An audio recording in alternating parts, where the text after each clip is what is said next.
Okay. So, hello everyone. Good afternoon. Welcome to IRR and Experimental Surgery Seminar Series. So, today we have one student presenter, and a poll will appear at the end of the presentation. So, please fill it up for us. So, the student presenter is Miranda Bizel, and she has completed her bachelor's in anatomy and cell biology from McGill in 2022, and at present she is in her second year of her master's and primarily supervised by Dr. Mataricion and co-supervised by Dr. McCaffrey. And her research focuses on refining the management of breast cancer. And her today's topic of presentation is axillary management in breast cancer patients with non-palpable but histologically proven lymph node metastasis. So over to you, Miranda. Hello, everyone. Thank you for being here today. I'd like to thank my co-authors for their invaluable contributions. So the extent of axillary lymph node involvement is the most important prognostic indicator for breast cancer patients. Historically, lymph node dissection has been used for prognostic and therapeutic reasons. The landmark Z11 trial paved the way for the surgical de-escalation of breast cancer treatment to minimize the complications without compromising on oncologic outcomes. The trial randomized patients to no further surgery or axillary dissection. In patients with 1 to 2 lymph nodes positive undergoing breast conserving surgery, they found that axillary lymph node dissection was not required as it did not have any significant difference in overall survival and local regional recurrence. Similarly, building off of these foundations, the European Asyncronous Trial expanded this question to include patients that underwent mastectomy. They randomized patients that underwent axillary radiation or axillary lymph node dissection. They found no significant difference as well in overall survival or local regional recurrence, but patients that underwent axillary radiation had significantly lower morbidity than patients that had surgery. But what about patients with preoperatively biopsy-proven lymph node metastasis? These patients were not included in the trials, but they would have been considered clinically node negative or non-palpable. But at the time, axillary ultrasound and biopsy results were not captured in the trials.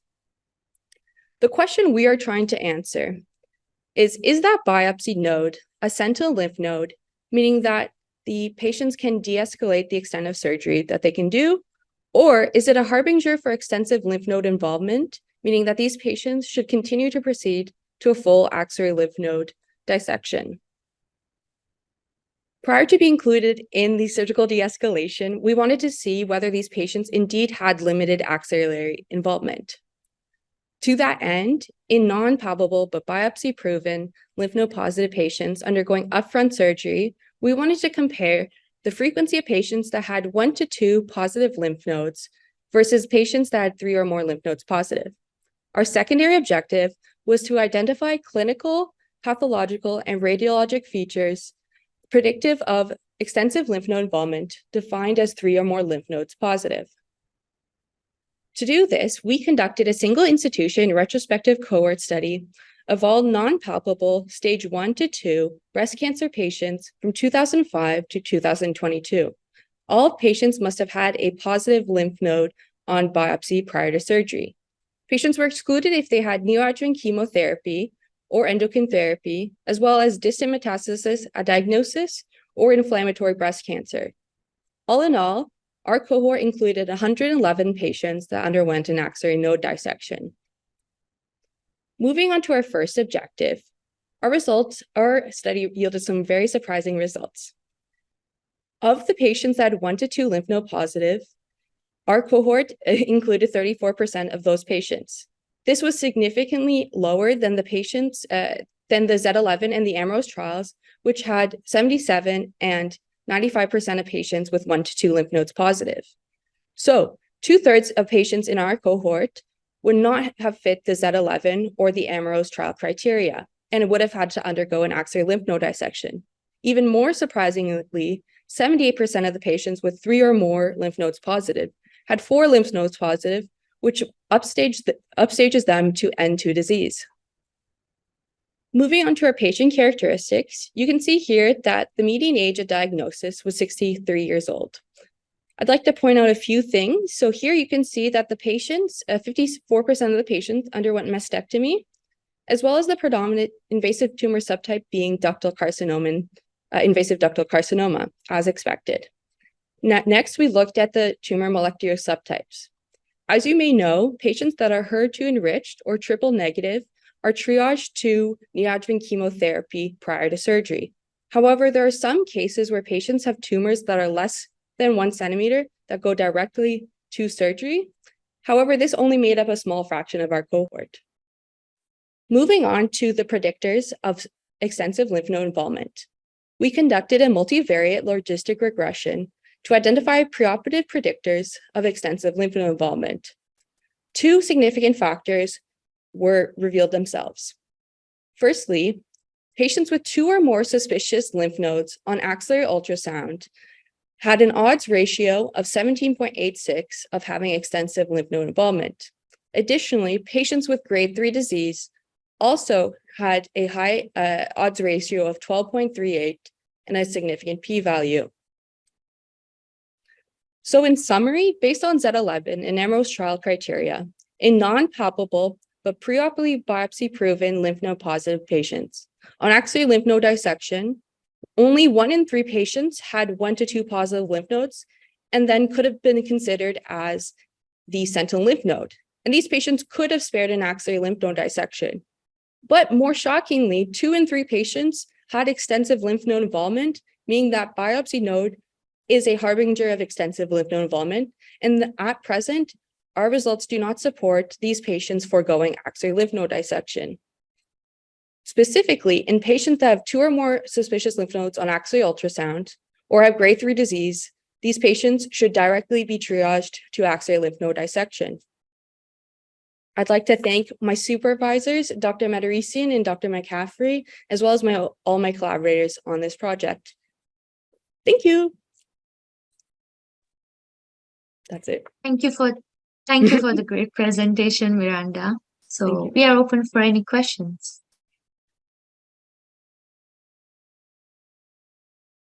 So are there any questions?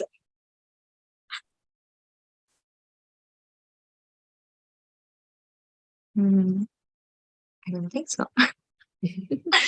In that case, thank you, Miranda, for the Actually, great presentation. sorry, Muscani. So is it, sorry, that was a great presentation, actually, very interesting, Miranda. I just had a question. So if you have 1 to 2 lymph node involvement, what is the chance of it progressing to 3 or 4? Like in that case, would you need a surgery or would you need dissection anyways? So the thing is, for patients that undergo, thank you for your question, patients that undergo upfront surgery, they are going to undergo chemotherapy and radiation therapy after, regardless. And so the Z11 and the Emanuel's trials, they found it a very, very low percent. I believe it's around 2% of patients have an axillary recurrence. But overall, these patients, the ones that have 1 to 2 lymph nodes positive, they undergo chemotherapy and radiation, which tends to help mitigate the progression. I hope that answered your question. That's good, yeah. Thank you. Are there any more? Miranda, wonderful presentation. So do all patients with sentinel node metastasis that you are talking about, do they all require an auxiliary lymph node dissection? So in the past, so prior to 2011, it was pretty indiscriminate. So everyone would go if they had a positive lymph node. But because of these 2 big trials and some others that are coming along, in these specific cohorts, so patients that undergo breast conserving surgery or in case of Emanuel's mastectomy, they can safely forego an axillary lymph node dissection. So If they find 2 lymph nodes or 1 to 2, then they know, nope, we're not going to continue. But if they have more than that, then they would progress. So it's just in this specific cohort of patients that they're not, they weren't studied in these big trials. And so nobody really knows the extent of lymph node involvement for these patients. Okay, that's wonderful. Thanks. Thank you. There is one more question in the chat. So the question is, thanks for the presentation, she said, and she said she might miss the concept, but did you consider hormone receptor positivity? Yes, exactly. So just to simplify, rather than saying ER/PR positive and then listing through the millions, I simplified it as in luminal A, and luminal B, and then HER2 enriched. So these are the hormone receptors. So triple negative means that it's negative for all receptors. Luminal A means that it is estrogen receptor positive and HER2 negative. And luminal B gets a little spicy with their different options. And so these are all the categories that are kind of used for. So this is hormone receptor status. I hope that answered the question. Thank you so much. But just to follow up, it is true as well as that the majority of patients that go directly to surgery, these are hormone receptor positive, so ER/PR positive and HER2 negative, as the other patients, HER2 enriched, so or triple negative, will undergo neoadjuvant chemotherapy first because they have a much better response compared to hormone receptor positive patients. So Thank you for your answer. Thank you. Are there any more questions? Okay, I'm ready. Okay, I don't think so. So thank you, Miranda. Thank you for the wonderful presentation, I would say. Thank you. And thank you for presenting at our seminar. I would like to introduce Dr. Foxen. So over to you, Dr. Foxen. So thank you very much, Miranda, and thank you, Muskan. I think Dr. Barrett is here. Hello. Yeah. So Dr. Barrett, yeah. Okay, so it's my pleasure to introduce our guest speaker today, coming to you all the way from sunny, hopefully Chile. Dr. Varas was a fellow here at McGill and has recently gone back. He is an expert in surgical simulation and decreasing error through training and feedback. And luckily for the innovation students, he'll be giving a more in-depth talk on his success in scaling simulation to that group soon. So he has been awarded the best international research at SAGES for 3 years in succession. Best international research in some other countries as well. Many awards from several societies, include and companies such as SAGES, the largest surgical society in the world, Ethicon, and so on. His research shows that novice students can obtain superior technical skills compared with fully trained surgeons through simulated training. And he's developed over 18 validated programs in all fields of surgery. He created a startup called, and it's all letters and numbers, C1 Do One, and not C1 DO1, as I was saying to myself, C1 Do One, as a startup from his university. And he's kind of working on training surgeons in complex psychomotor skills and developing other competencies. So it's been expanded to teach in various fields, including nursing, also outside of surgery and engineering and computer programming and others. So it's fascinating work. We're looking forward to hearing from you, and welcome, Dr. Varas. Thank you very much, Jake. I already miss you guys. Okay, so I'm gonna share my screen. Please let me know if by any chance you lose the connection. Even though I trust the internet, it sometimes goes slow, especially when you're very abroad.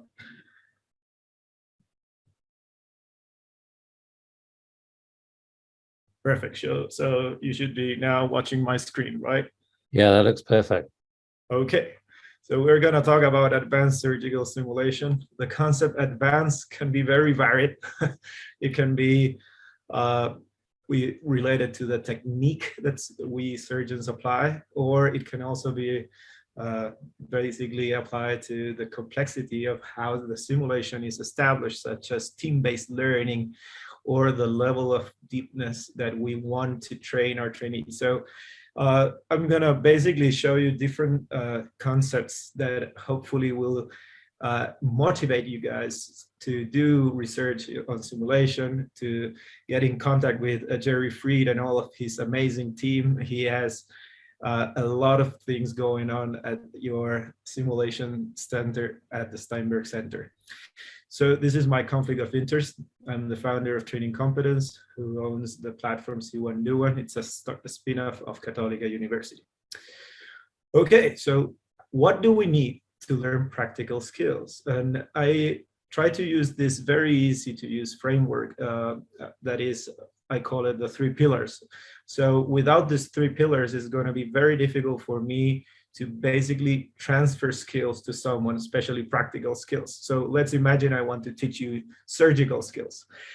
We will need space and infrastructure. We call this, for instance, a simulator. Or let's imagine I want to teach you all guitar lessons. You will need to access a guitar. But not only that, you will need to access maybe a special room that is acoustic. Maybe we'll need a nice video camera set, a microphone. All of this is the space and infrastructure, and I call it the first pillar. So many training centers around the world have a first pillar. If you visit any university, they will tell you they have a skills lab. Now, in order for us to have a simulation training program going on, we also need a second and a third pillar, and not only the first pillar. A second pillar, let's go again with the example of the guitar, is what am I going to do in the guitar? Is it going to be basic guitar lessons? If I'm going to teach you laparoscopy skills, are they going to be basic, advanced? How many sessions? What is the learning objective of that training program? And you'll see that many times we talk about training, but we just provide the first pillar to our trainees, and there's no training program for them to do. And the concept of validity, especially in simulation, we're talking about predictive validity. Predictive validity means that once you train in the simulation, the skills acquired with simulation will transfer to the real scenario, okay? So in the guitar lessons kind of example, let's imagine I train guitar lessons, and then I'll be able to play a concert. That will be my real scenario. In surgery, of course, I want the skills to be transferred to the OR, to the operating theater. And if my skills, let's say I'm training you in advanced skills in laparoscopy or robotics or endoscopy, if I obtain these skills and then they are not transferred to the real scenario, I am having a big problem with my simulation training. And I would need to revise or review what is going on with my training. I need to then try to improve it so that we can actually get our trainees much better prepared for the OR. The third pillar is the main bottleneck worldwide. If you travel anywhere and you talk to most leaders in simulation, they'll tell you that the access to the teachers to who is going to provide feedback is very scarce, is super difficult. Why? Is because teachers usually are educators that are clinicians. Sometimes they are not even educators, but are clinicians who have little time to provide feedback to your trainees. So imagine sending your trainees to a simulation lab for them to train by themselves and not receiving feedback. That is a problem. That is basically repeating session after session with no quality. So basically we are avoiding deliberate practice. And deliberate practice is basically good quality practice, repetition with feedback so that you can actually improve. If we don't have access to feedback, we will not improve our techniques. We will not understand where our mistakes are happening and how to improve those mistakes. So I'm going to show you some examples we have in Chile of how is a first pillar.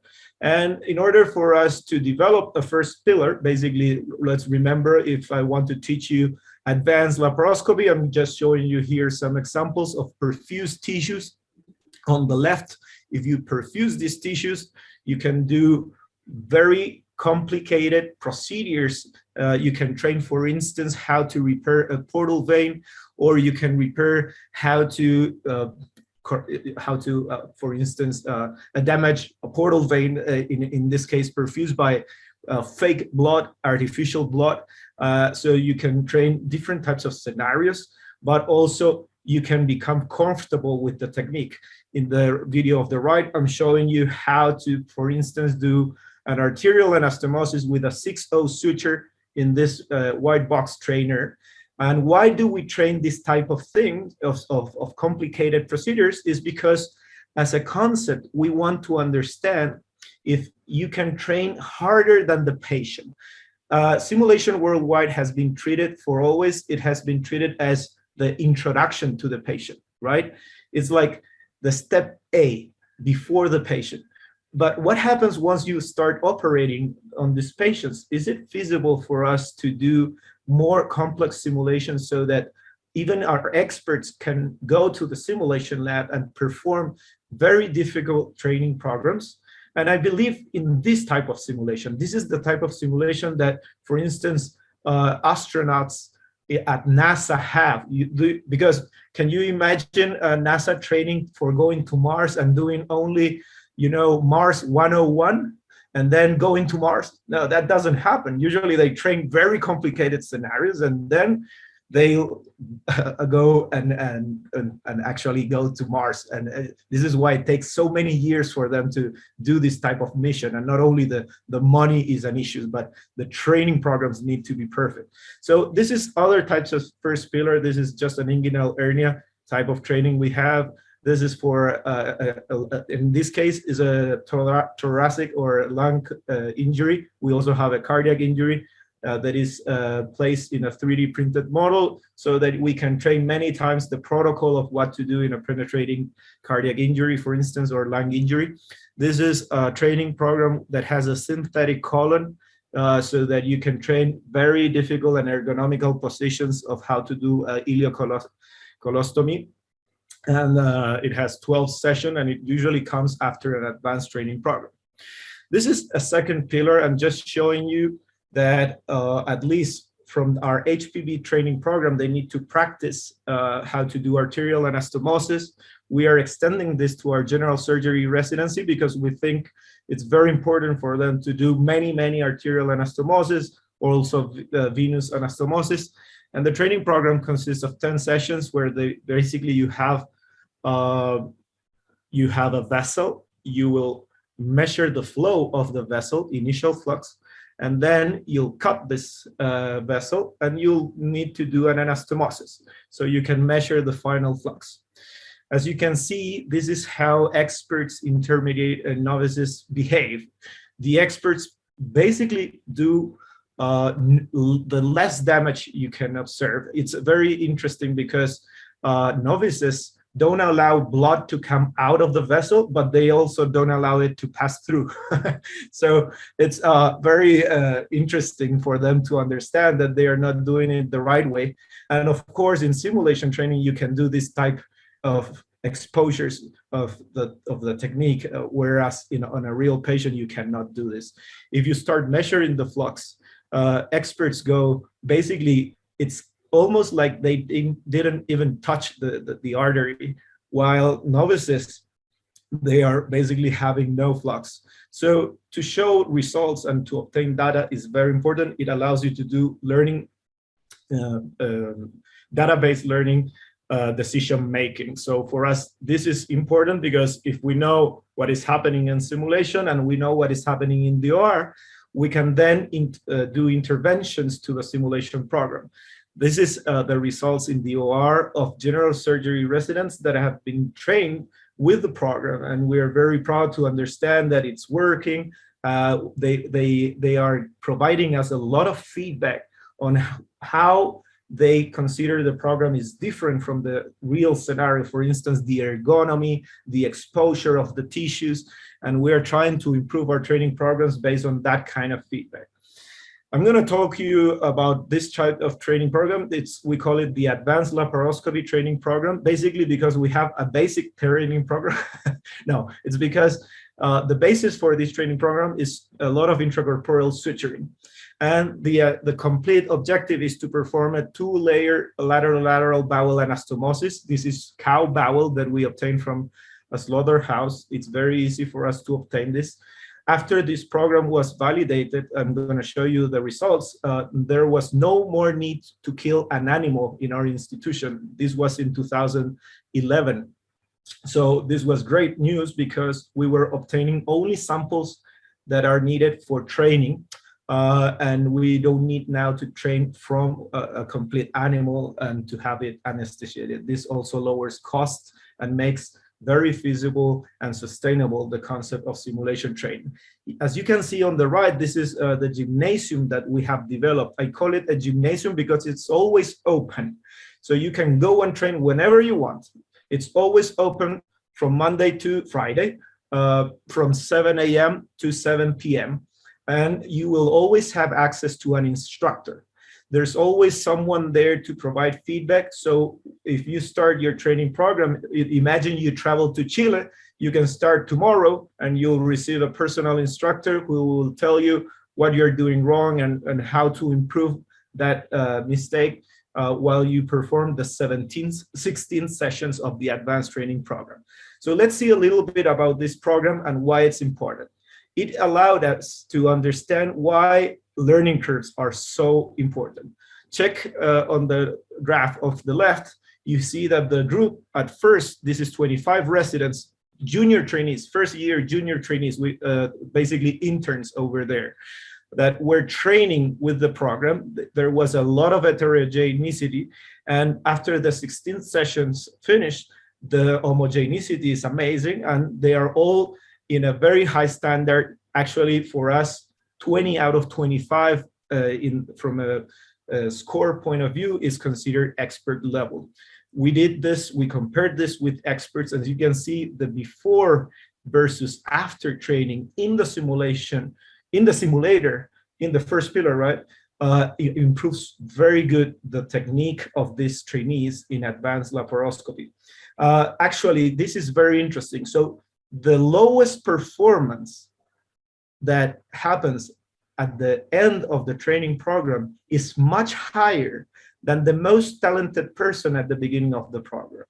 So imagine you do this while you're intern in your first month before getting into your residency.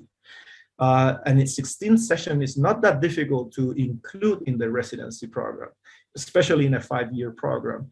So we are adding technique in a very brief amount of time, and this is now considered similar to how the experts behave on the same simulator.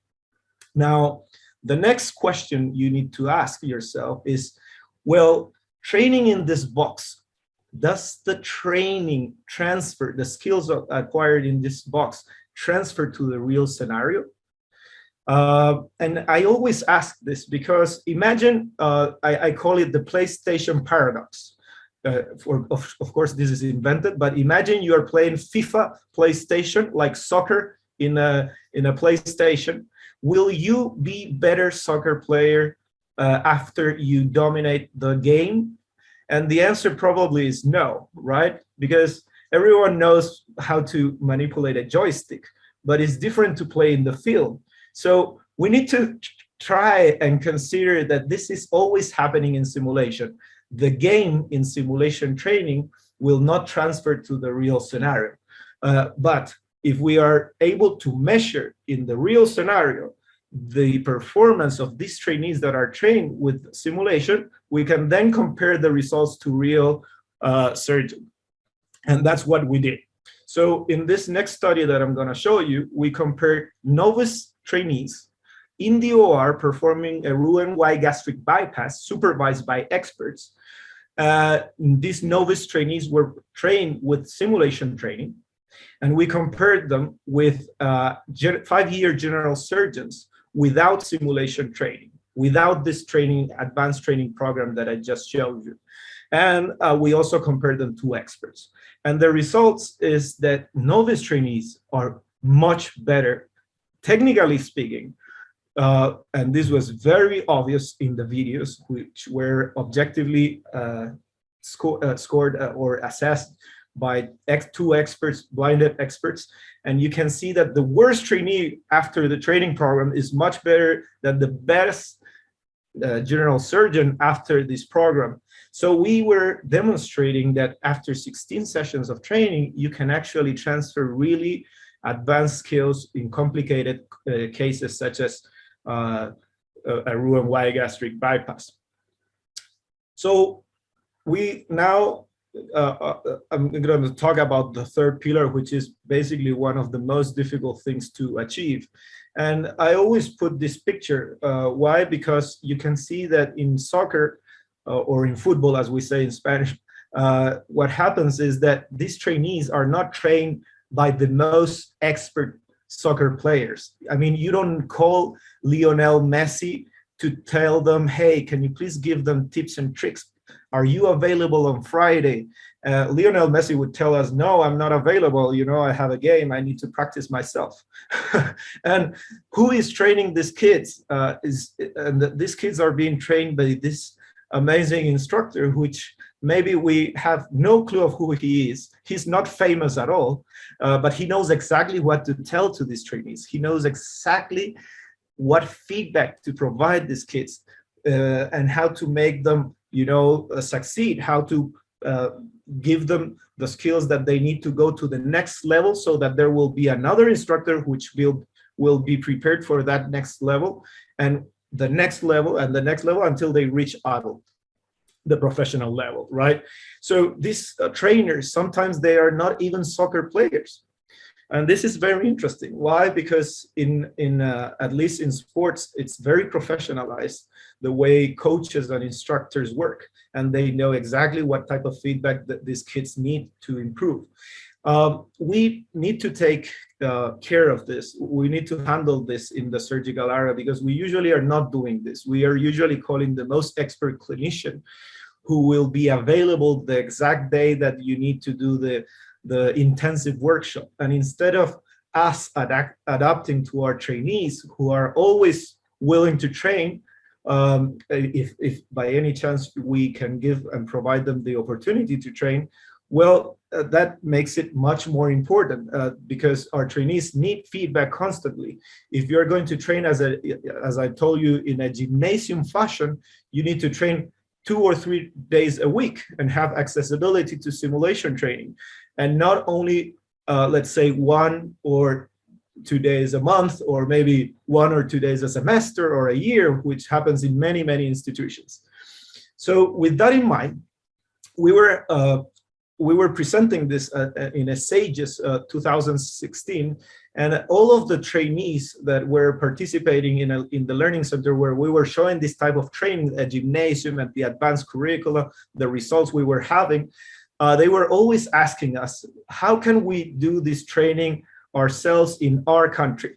And I said to them, no, you need to travel to Chile. So it was very difficult for them to go and do this type of training program. So we developed this concept that is called See One, Do One, in honor to William Halstead, who he was always telling the concept, See One, Do One, Teach One. It was too long to call it Teach One, so we call it See One, Do One. And the idea is, I'm going to show you as an example the course of laparoscopy, but this is now being applied in different areas. So how does it work? A trainee will download the app, will watch a tutorial video of how to perform the bowel anastomosis, the advanced curricula. Once you watch the tutorial, you go to a training center where there will be access to the first pillar. And once you have the first pillar, you can now perform and train however you prefer. The video of the training session will be recorded and uploaded to the See One, Do One cloud. Once it's in the cloud, you can now distribute this in a network of Uberized teachers. The teachers will have this view. And in this case, I'm just showing you as an example, a trainee from UCSF. And what is happening is that the trainer assessed the video and is providing in all of these marks that you can see below the video, a feedback of how to improve. When do you detect a mistake? How to improve that mistake? This is happening in an asynchronous fashion. It's not live, so the trainers have 72 hours to complete this. So a trainee will go train and then wait 72 hours to receive back this video on their cell phone. So they will be able to watch their own video with a lot of feedback, inputs, and they will be able to go back to the simulation skills lab and be able to practice again. Once you distribute this in a year round, we've demonstrated that it not only works, but you can actually train many training programs. And the teachers, you need less than 6 teachers to train hundreds and hundreds of trainees. Why? Because you are going asynchronous. So usually an hour of training, you can assess it in 10 minutes. So does this asynchronous fashion work? We demonstrated comparing to our in-person training. You can see here is the in-person training, and we call it the lab group is the intervention, where we were having remote and asynchronous training in 2 different regions of Chile that are north and south of Chile, which is a very long country if you don't know. So they were very distant from our capital. And you can see that both groups improved amazingly. So we were demonstrating that actually you can transfer skills even in this advanced training program. So with this in mind, we've started to ask ourselves, is this feasible to expand? Can we go further? And we started expanding to different countries. We realized that in order to expand, we needed administrators. So for instance, if you expand to El Salvador, where we now have a training center, the problem about this is that they need to understand the first pillar. They need to understand the simulators. They need to understand the bowel, how to clean it, how to be prepared for the trainees. And once you have administrators, you can then receive the trainees and you can then start training this in this loop that I'm showing you, which is basically you record videos and then they get assessed asynchronously by a network of teachers. Check that only 8 instructors were done at the moment of this publication, and with 8 instructors we were assessing over 300 trainees by that time. We did some global surgery experiment, and we were able to successfully establish a training center in Tanzania where they have access to the first pillar, they have an administrator, and they are now graduating over 20 trainees in the last couple of months. So we're very happy about this because it's simple, it allows them to train, it allows them to graduate from the basic and advanced curricula to obtain certification, and this has immediate impact on their patients. So we're very happy with this type of result. Now, from a technological point of view, this learning cycle has amazing opportunities. And usually what I love is that we are collecting a lot of data. This type of data is very unique. Why? Because we can collect from not only the trainee's endpoint, but also from the teacher's endpoint. So we can understand what is a good feedback. How is this feedback provided? Is it in audio feedback? Is it a text feedback? Is it a drawing? What makes the transfer of skills a successful transfer of skills? And you can start automating. Once you have a lot of videos, you can start automating with computer vision. You can also start using large language models, as I'm going to show you. So for instance, this is a basic curricula. It's very similar to the FLS, which was invented by Jerry, and that's amazing. So imagine you have a basic curricula. We have now thousands and thousands of these videos, and we can start automating this. So for at least from an assessment point of view, we are automating the complete training, but the problem is we are not able yet to assess the feedback part. So we know the performance and we can rate the performance automatically, but the problem is how to tell the trainee to improve. We cannot do that yet. We're trying to do different efforts and different approaches to this. When you have this type of training programs, you put an interface between the teacher or the evaluator and the trainee, you can start doing this and scale this to a national level. So for instance, in this example where we did last year, we were basically demonstrating that you can scale easily an OSCE type of assessment where you will have 8 stations and you will be able to objectively assess each station using the platform. Why? Because, for instance, we're putting marks on the trainees' gloves, and with this, they need to do a bowel anastomosis, an ostomy, an arterial anastomosis. They need to do many exercises. We have 8 stations, and you can then assess and rate these trainees without knowing who they are. So this is very interesting because, at least in Chile, this is mandatory if you want to become a surgeon in Chile.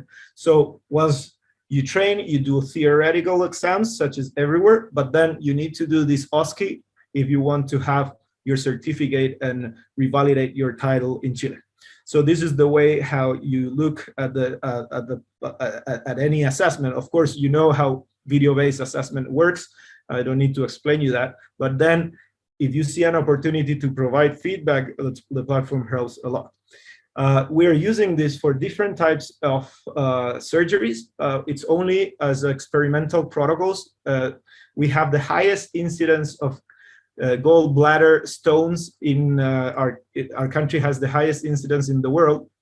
So we are trying to provide different protocols to provide feedback from a teachers network that we're constructing along the country in 7 different institutions. And also in bariatric surgery, we are doing an experimental study to understand how feedback could improve the learning curve on real patients. So our thesis is that if you receive feedback, not only in the OR, in-person feedback, you will improve your learning curve after by receiving asynchronous feedback too. This is how the undergrad behave. I'm going to show you different examples in this video. So for instance, if you want to learn paracenthesis or thoracenthesis or regular suture in a suture pad, you can now train it at home. Sometimes it depends on the kit, and it will depend on the first pillar. In this case, the paracenthesis training is happening in the simulation center, but there's no trainer next to the trainee. We're just recording them, and then they receive feedback asynchronously. And what we've been able to do now is to establish a system where if you're in 4th year of med student, you can train the 3rd year of med student, and you obtain kind of CME credits, but instead of this is teaching credits. So you graduate with a better curriculum, and this is working. So it's very fun. And as I promised, the concept of and the use of large language models is very interesting. Remember that in the platform, I'm collecting a lot of data from the text.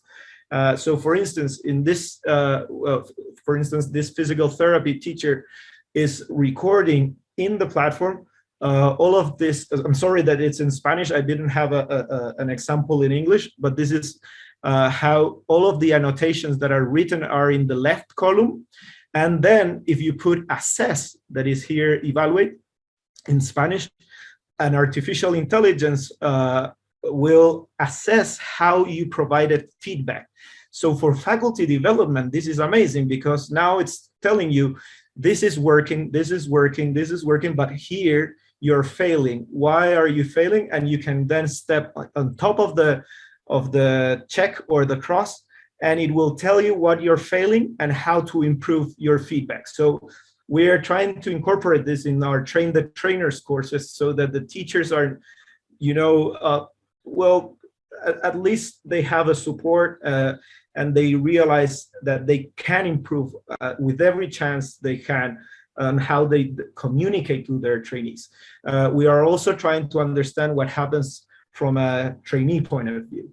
Another thing that we're using as large language model is that you can actually obtain recommendations so that, for instance, if you're providing too many inputs on a video, it will summarize those inputs into one short paragraph in 2 different styles, and you can choose which of the styles you prefer as a trainer, and then that will be sent to the trainee, so that the trainee will have all the possibilities to understand better what and how they are failing.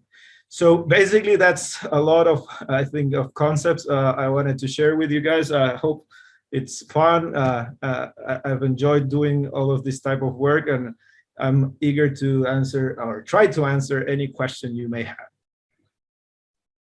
Oh, thank you very much, Dr. Varas. Dr. Barrett had to go.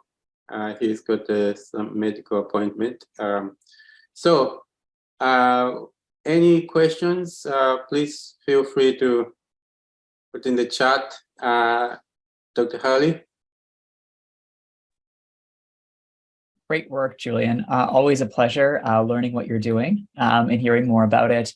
A question, and again, you can always elaborate later, was if you could describe a little bit more the trainer work you're doing with the large language models. You probably saw that question coming. And what kind of efforts you and your team are employing to validate basically the evaluations from the AI and the recommendations it's making to to the trainers, to the surgical educators. I understand this is possibly in an early phase. Yes, Jason, thank you for that question. Hope you are very good over there. So we are in early phases trying to, first I need to tell you that the basis of this trainers course is something that is already happening, which is basically we have a trainers course, as we already had the interface, the platform. What we were doing was first providing medical evidence and medical education evidence on theoretical theory on how to do how to provide feedback, what is a learning curve, what is a rating scale to our possible trainers. And also then after they had to assess that are standardized, that we know exactly the score they need to achieve in these videos. And so the trainers that are being trained to become teachers, they had to assess these dummy videos, these standardized videos, and we know exactly how to calibrate them. Usually with 4 sessions, they end up having an inter-rater reliability of over 0.70. So it's kind of okay. And then we allow them to start assessing real trainees, and we supervise them in an asynchronous way. So we don't, that's what was happening. And now what we are doing is incorporating AI so that it's a support. So we're first understanding, first of all, if it's being used or not. Is this actually something that the trainer wants or not? And what we're seeing is that over 40% of the trainers are pressing the analyze and changing the way they're providing their feedback. So that's already interesting for us. The way it was trained, we keep on trying to standardize the way we are approaching the OpenAI API, so that ChatGPT can be very standardized in the way they're saying and sending the feedback back to the trainer. But as we are always in the same parameters, that's not that difficult. We are not assessing each phrase as a concept, but it's the phrase compared to the different statements. And the statements that we achieved of what is a good feedback was obtained from a scope review that we were doing 2 years ago on what tools are out there to provide good feedback. So from that scope review, we obtained the 5 columns that do the assessment. And then what we're seeing is that from a user point of view, these are not all of them use them, but eventually the 40% that use them, about 30% they are changing their feedback. So that's pretty interesting for us to know. The other thing that we're doing is suggesting feedback, but we don't know if that intervention may change the way we're teaching. What I mean is that, for instance, if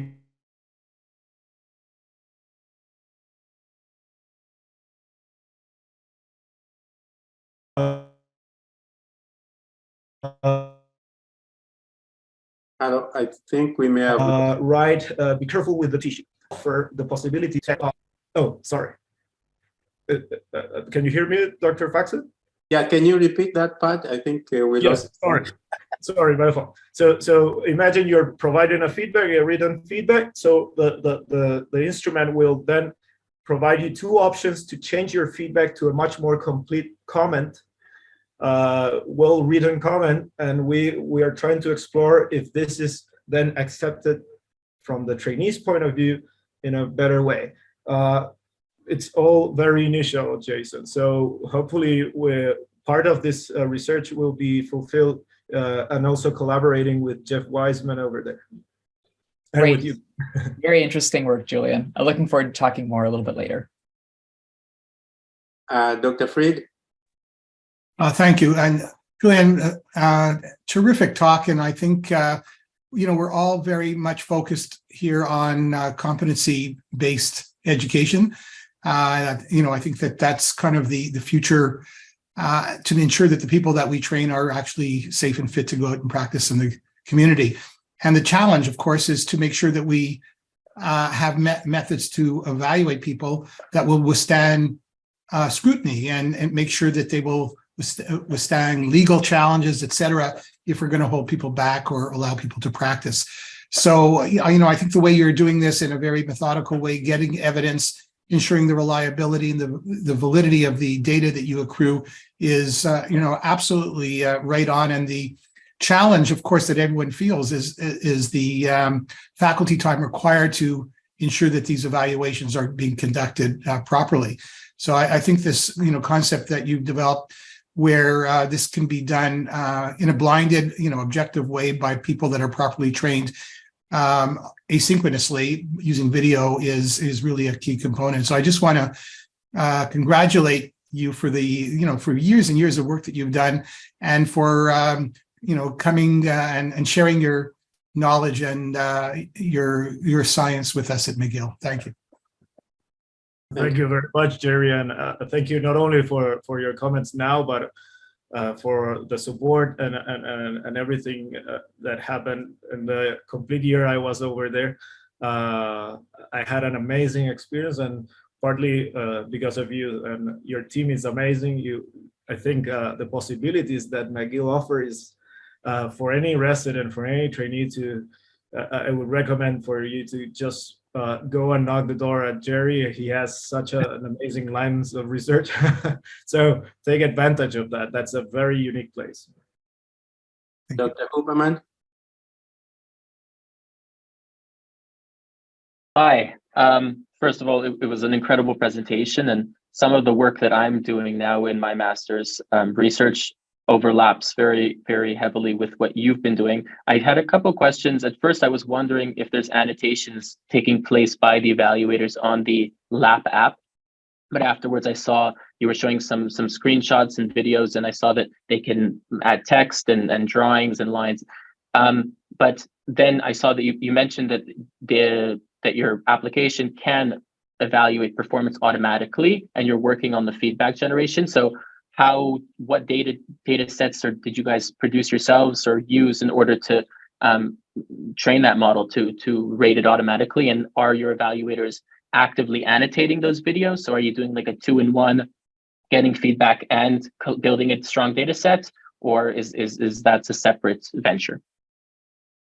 A great question, Jonathan, and thank you for your comment. The publication I showed you in the presentation, we had to do it on purpose, the labels, and to basically train the algorithm first with a certain amount of videos, and then try out the algorithm with other amount of videos. I gladly can send you the publication.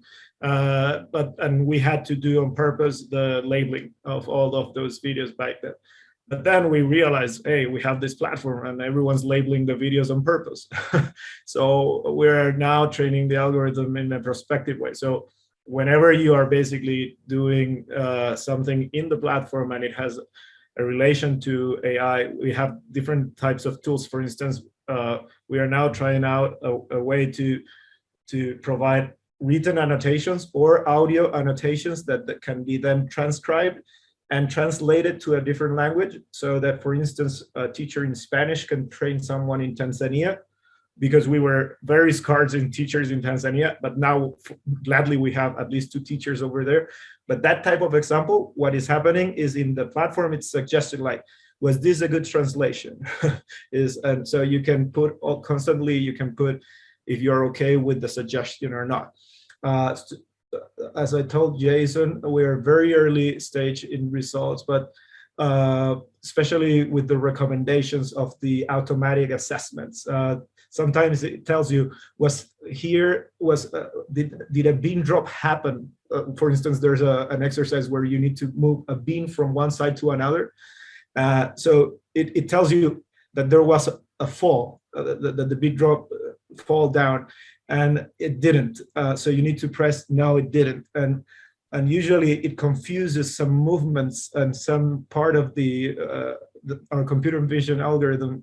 It confuses sometimes a mistake with something that actually doesn't happen. But then you can press it, and you can actually then teach and improve the algorithm with what's the new data that we are achieving every day. So yeah, it's at first it was very experimental, and now it's continually improving. Yes. And then you mentioned at the start the annotations that they were doing, was that like binary annotations, such as they noticed the bean dropped or not, and that's what the model learns off, or were there other sorts of annotations at the start in this 2-year study that you had doctors and clinicians do to build it? Binary at first, yes, totally. And now with large language models, what you're doing is not, we're basically asking the large language model if it finds that the comments is okay or not. So it's a different approach to a problem that basically what we're trying to solve in the end is, we know how scarce teachers are, and can we help make feedback more easily available for trainees? And it's a huge problem that we're trying to solve piece by piece. But eventually, if we at least know how to automate a good comment, how to help the teacher make more efficient his or her time, then that's a very good result. Thank you so much. So we have 3 questions in the chat. One is from Mashid. And it says, do you think in future it would be possible for a bit underserved labs to have simple or complex procedures simulated in virtual reality? That's a nice question. I'm constantly struggling with what is, like, if you're familiarized with the Miller's pyramid, right, that has 4 levels of performance. The first 2 levels are knowledge and knowing how, and the second 2 are performing and demonstrating how. I'm always trying to understand where virtual reality fits. It's teaching you the protocol. Is it teaching you the theory behind the procedure, or is it teaching you the psychomotor skill? And I think we're heading there, especially in 2D virtual reality, such as I don't know if you're familiar with Angiomentor or many other different types of VR, but the idea and the concept of training psychomotor skills is getting there. Not yet, and I think in the future for sure what will happen, especially now that we also have robotic platforms, is that we will take images from our patients.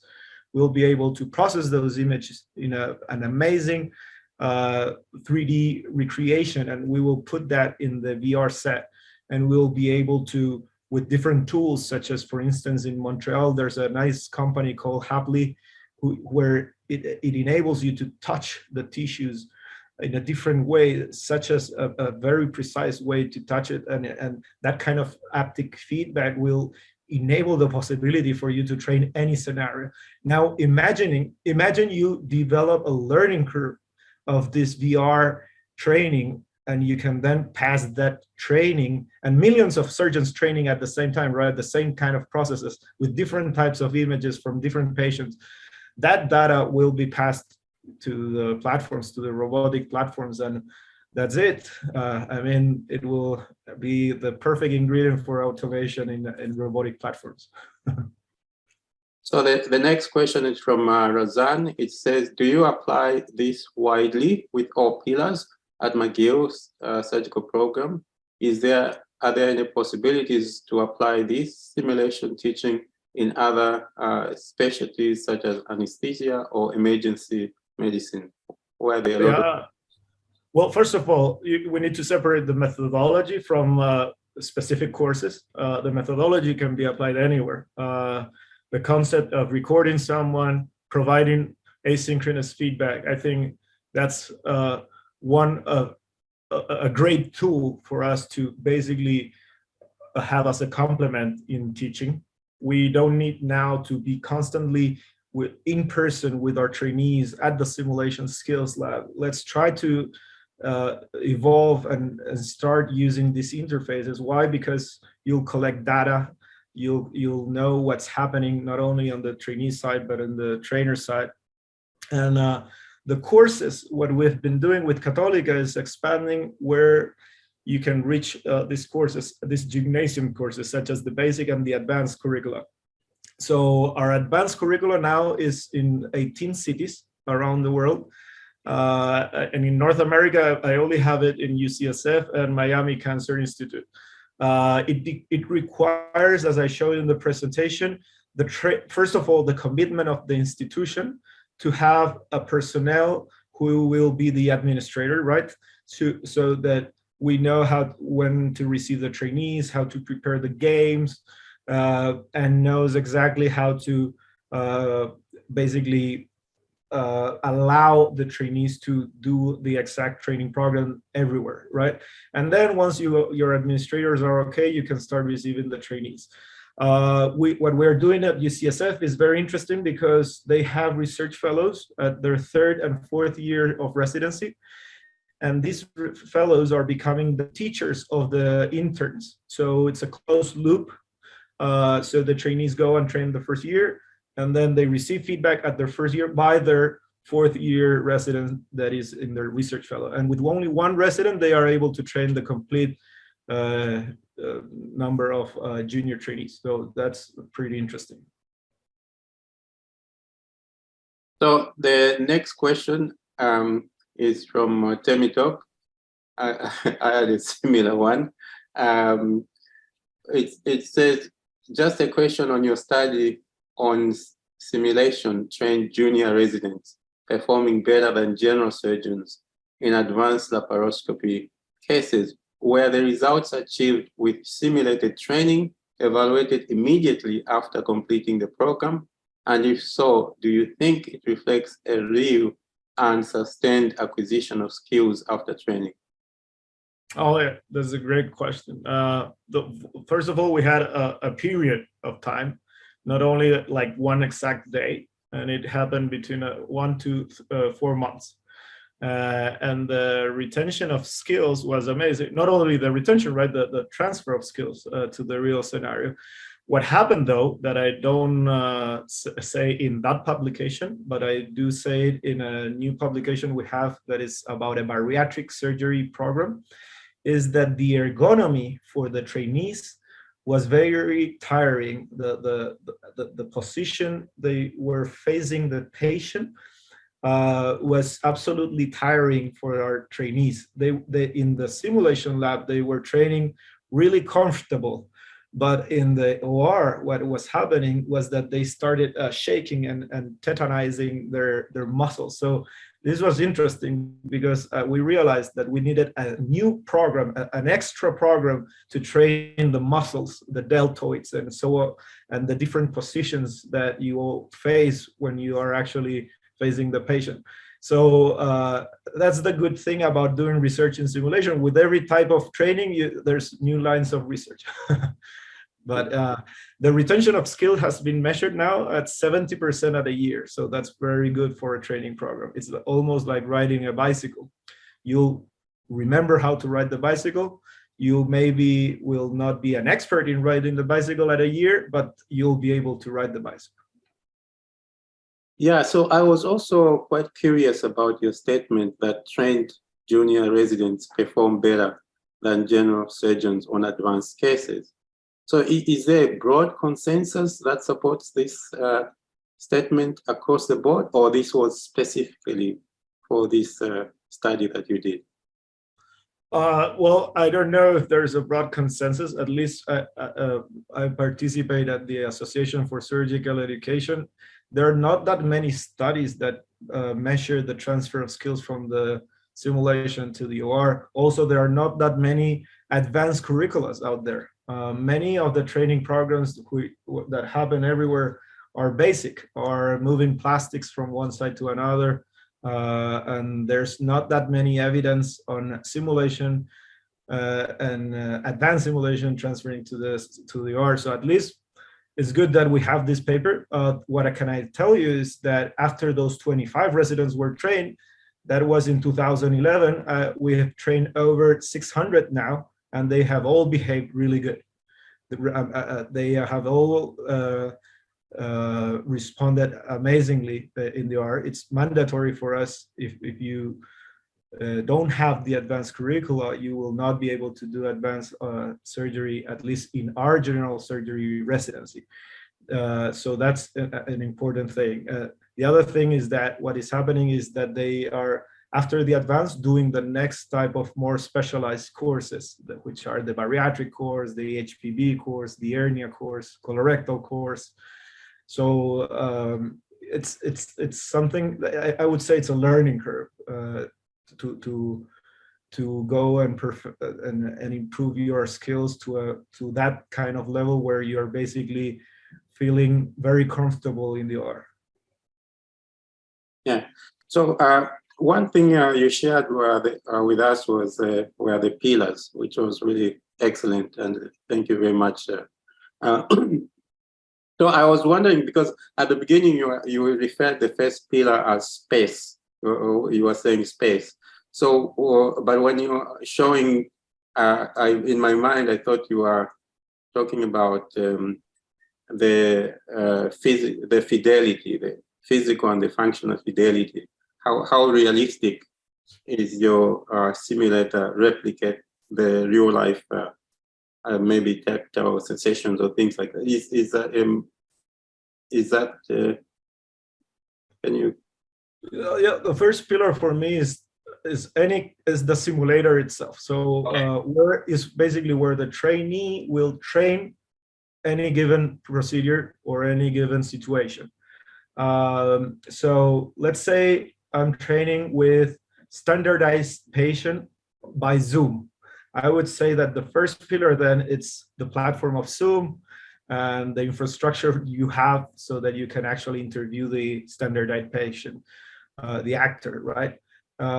So it's not related to the fidelity. The fidelity as a concept is evolving nowadays, and I think the fidelity, at least from a surgical point of view, it's basically how close to reality the training is. But from other perspectives, and especially from the IMSH, the International Simulation Society, they consider high fidelity as the concept of passing from a specific procedure to something that is very scenario-like, where multiple dimensions are being assessed, and you need to provide a nice debriefing of the situation. So it's kind of a different type of thing, but at least for us surgeons, I guess if you do a liver resection and it feels like a liver, and you can actually train how to dissect and how to achieve a perfect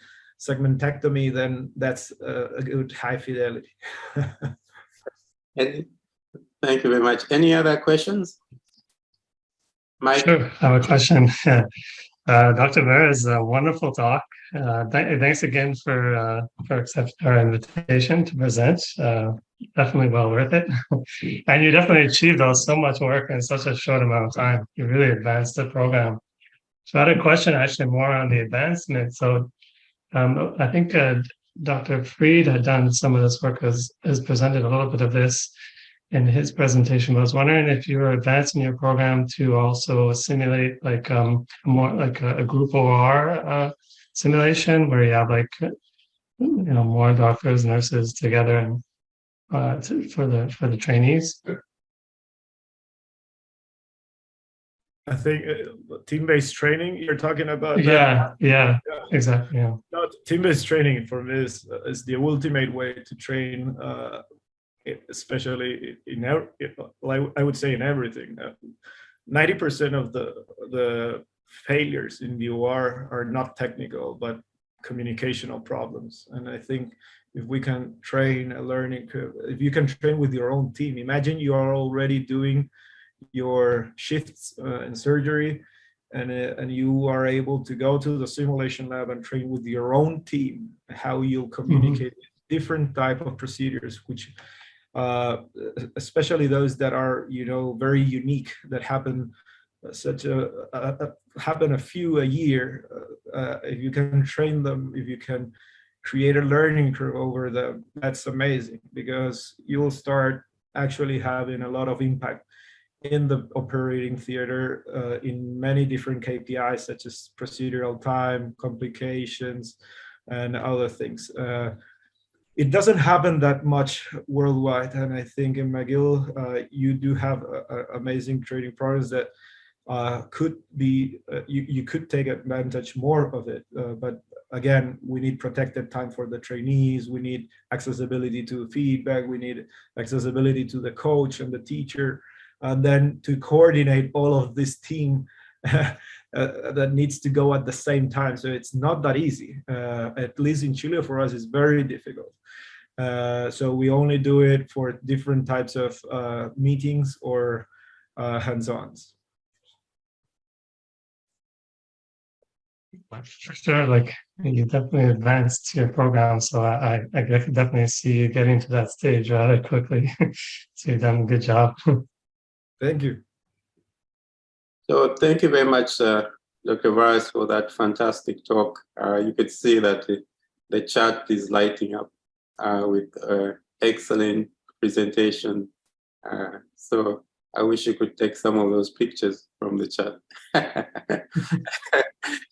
So thank you very much, and thank you everyone for attending the seminar.